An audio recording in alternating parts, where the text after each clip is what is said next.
You're listening to the ASOTU CON Sessions by Effective live from ASOTU CON 2024. My name is Joe Overby, and I'm here on the ASOTU CON podcast stage in collaboration with Effect TV. And sitting across from me is Robert Hollenshead, Chris Fell, and Brian Kramer. They're all part of the AccuTrade team at Cars Commerce. Guys, thank y'all so much for being here today. Thank you. Thank you. Thank you. Absolutely. Well, so we're going to talk a little bit about used car acquisition, but I want to go back to something Kyle mentioned during a general session this morning. He said sales strategy is actually the purchase strategy. So how do you guys see that playing out in the used car market? Purchase strategy? Yeah. Sales strategy is actually the purchase strategy. So essentially, you make your money at the time of purchase. How do you see that playing out in the used car market? Well, if you're talking about a trade-in, it's obvious, you got an opportunity to make a profit on a car when you trade it correctly. Right. If you aren't sure what you have, it's very difficult to trade it properly, right? Yeah. So, And I would add to that, if you're the best end user, retail-wise, it's going to be a lot easier to make you the best end user when it comes to acquisition. So if you know the exit strategy, or if you're not the best end user, who that best end user is, then you're going to be able to acquire more vehicles. Right. Well, obviously for so many years, the way dealers acquired used cars was through auto auctions, and that market has changed. It's become more digital, but it's still a big presence in wholesale. So how do you guys see the future of the used car auto auction? Well, I'm sure there's a whole bunch of people would think that it's got a limited future. I'm personally 100% in a different belief of that. I think as long as there's people breathing air, there's going to be car auctions. In other words, without a car auction, you don't have instant liquidity, regardless of whether it's a digital circumstance or an in-lane circumstance, or whether it's all digital and simulcast. The volume has not gone down. It's not going to be going down anytime soon. It's the only place you're going to be able to find a check instantly in the next 30 seconds. You follow me? Yeah. More importantly, when cars are all aggregated in one place at one time, the probability you're going to find the cars that you want when you're wasting your time looking for cars is much higher. It's one of the main reasons why we use critical mass when we're selling cars at an auction block. We don't confuse people looking at F-250s and Volkswagen diesels simultaneously. You want to look at a Mercedes-Benz tomorrow morning, you're going to look at 100 of them in one place at one time. If they're all getting sold, the probability that more eyeballs are looking at your car, you're going to get a higher return. And if the buyers know they can trust the seller and every car is getting sold, you're going to maintain their attention. Yeah, That's just a fact. Well, and it speaks to just kind of the way people shop in general. I mean, that's why you see all these pop-up marketplaces for, vintage goods sales. They're all together in one place because It's what we've been doing at the auction for many, many, many decades. You follow me? That ain't going away anytime soon. That I can promise you. Yeah. So, regardless of whether you're buying a car at an auction or, taking the trade-in from consumer or, buying from another dealer, you've got to appraise the car. So for an electric vehicle, how does that appraisal strategy differ? What are some of the unique implications and strategies involved with that? Once again, I think that's got a lot to do with if you're the best or the perceived best end user of a car. If you're a Mercedes dealer right now and them EVs are stacked up on your lot, you think you're really looking to trade them cars for too much money? Right.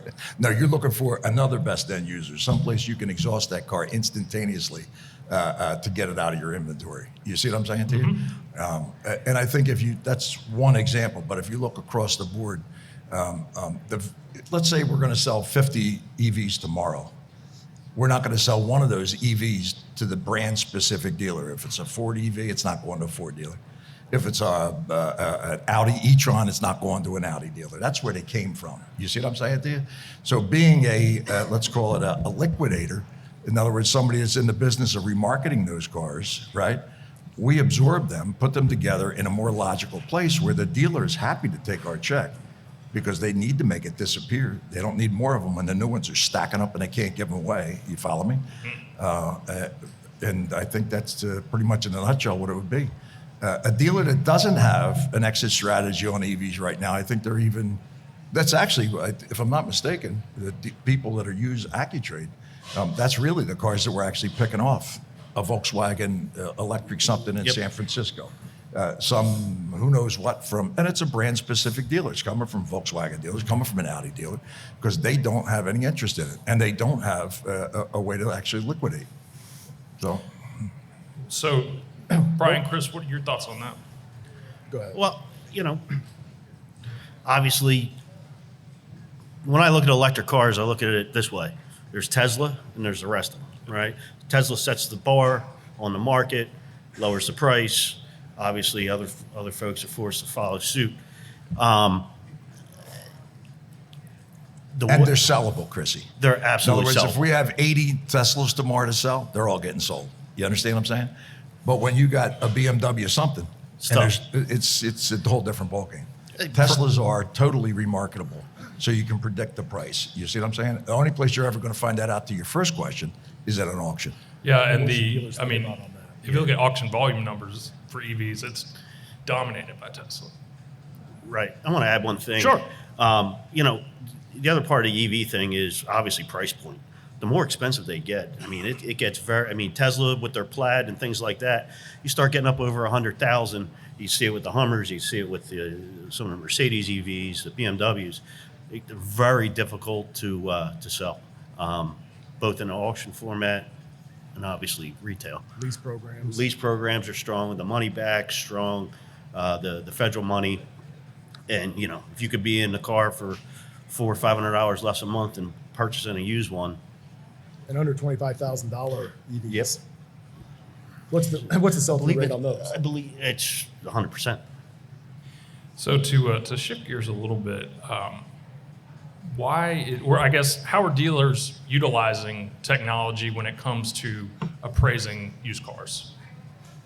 Well, I would say that they're not all using it the same way. I Yeah. would say that a lot of dealers are leveraging it very well. I see dealers that have, we're going to be with Joel Bassam, who's got 60, 70 sales associates that are appraising cars at scale, 230 today. But I also see a lot of Toyota dealerships that have 50 or more people appraising cars. So we see this transition of them empowering the salespeople with an app to do at least the first 80, 85%, if not 100% of the appraisal, in order to move the deal forward, to remove the friction from appraising the car. Because we see a lot of drop trades from when a lead was submitted on cars.com to when it actually transacted. And we think that a big reason of that friction is because of the amount of effort it takes in order to appraise a vehicle. So the easier you make it to appraise a car faster, to be able to then push it into whatever platform you want it, CRM you want to take it from there. But in order to appraise a car accurately using their values that are accurate and they're guaranteed with a check, I think that's the key, is to be able to do that in 3 minutes or less. I don't know if there's another solution that can do that. So just to add to that, and it's really, I think the most important part is about transparency. You see what I'm saying? Mm-hmm. Inclusion of the people in the dealership, where they're actually included, a salesperson's actually included in it, where they have rational, fact-based, premise-based items in the appraisal. You understand the picture, the dent, the scratch, but if they're included in that, it makes it much easier to tell the McGillicuddy why their car's worth what it's worth. You understand? Yeah. And a McGillicuddy does not want to know. He's been in the business 30 years. He knows what he's talking about. No, they want to see rationally, bing, bang, boom, bing, doop. And therefore, that's what it is. You see what I'm saying? So dealers that we actually have using it, not just in the sales floor, but in the service drive, there's no question that they're, forget their ROI. I would call it the transparency, not just with the consumer, but with the sales force as well. Yeah. You see what I'm saying, Joe? If you've ever been in a dealership and the salesperson gives the used car manager, go appraise my car. He's back there being best friends for life with the customer. They're almost relatives. You wear plaid, I wear plaid. You understand what I'm saying? We could be related. Let me go see what the used car manager is going to give us for your car. I'm sure it'll be a great number. Comes back, 2 seconds later, bounces out of the desk. Customer doesn't have anything other than a number. How do you rationalize that? You understand what I'm saying? Yeah. Quarter panels replaced. The OBD says that it's, you understand? All of a sudden, you got rational conversation. This is without any question or doubt, not just useful for the consumer, but for the salesperson not to sit there fumbling and bumbling what they're talking about. And then the communication with the sales desk, with the appraiser. You see what I'm saying to you? That whole thing is congruent. And it's the exact same thing happens when Brian, when you got dealerships doing 100 appraisals in a service drive and they're picking off 100 cars a month that they otherwise picked up 2 a month because we're actually using no transportation, we're talking about auctions, or transportation, fees, no, service drive, we already got the customer there. And You those understand? cars have low market day supply, low days on market. Wait, Joe, wait, you're missing this. And this car has pedigree. You ever hear the word pedigree? Not a horse. I'm talking about a car. Right. We know the VIN. We know the miles. We know when it was a oil change last. We got the pictures from 6 months ago when the car was in for the oil change. So now when you leverage that, when you acquire that unit, put them in a new car because you can lease them a new one for $700 less than the payment that the car and I've got it. In other words, now when you put that car after you put it back through oil change certified, boom, you can now tell the next McGillicuddy, we know who bought this car new. It wasn't an Avis Hertz 6th rental car that we put a pinstripe on. Now it's no longer a junk. You understand? No, this car, we sold it new. Our neighbor sold it new. We pinched it out of the service drive. You see what I'm saying to you? It's not just a pixel. It's many pixels that make up the picture of when you're asking a question about technology and how you leverage it and how you increase the transparency. Yeah. Does that make sense to you, pal? Well, we've got just a minute left here in our conversation, so I wanted it to close on this. Why has acquiring used cars from consumers, the McGillicuddies, why has that become so important? How does the approach, differ than acquiring a car from a dealer? So you're serious with that question, right? Yeah. Okay. So when a car comes out of somebody's garage and that's where it's been parked for the last year and a half? Right. Is that different than the one that was already at the auction 3 different times? And Right. in other words, and the rug was fixed and the other thing was there, and you're going to sell that to your sister? Or Yeah. would you pick the one that you pinched from Yeah. the consumer? You see, that is, hey, don't touch that. You didn't buy it yet. And they're wiping things. You understand it's a different pedigree of a vehicle. It makes it much easier. It doesn't smell like an old cigar. You understand? It's different. It's like a different circumstance. It makes it much easier. It's like eating chicken salad or what? Chicken. Are we allowed to say it? I don't know. But I know chicken poop ain't the same as chicken salad. Right. And that's one that's been through the used car factory 4 times as opposed to one that just popped out of the garage. By the way, with 4 sets of keys. Yeah.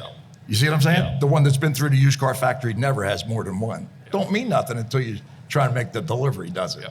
You see what I'm saying? The challenge for dealers is, unless you're doing the whole active trade appraisal with the client present, walking around, building a condition report, you're just looking at an average number of average, then the dealers are at a distinct disadvantage of putting too much into the cars that are not that way, that have less pedigree, and they're putting not enough in the cars that have the right pedigree. And I see it all the time. So you're missing the good ones and you're getting the bad ones. Yeah. It's kind of like a sell it to the bottom type thing. You understand what I'm saying? Yeah. When you do that, you never have one for the 45-degree angle out on the point, do you? Yeah. You see what I'm saying? Yeah. Well, guys, we'll have to leave it there for today. Thank y'all so much for joining us. Let's give these gentlemen a round of applause. Thank you for listening to this ASOTU CON session by Effective. If you want more content like this, you can check out our other podcasts. We have a daily show called The Automotive Troublemaker, Monday through Friday. Here on podcast, also live streamed on YouTube and LinkedIn and Facebook. We also have a long-form podcast called Auto Collabs. And if you just want to go a little deeper into this community, you should sign up for our regular email. We put our heart and soul into it. You can get it for free by going to asotu.com. We'll see you next time.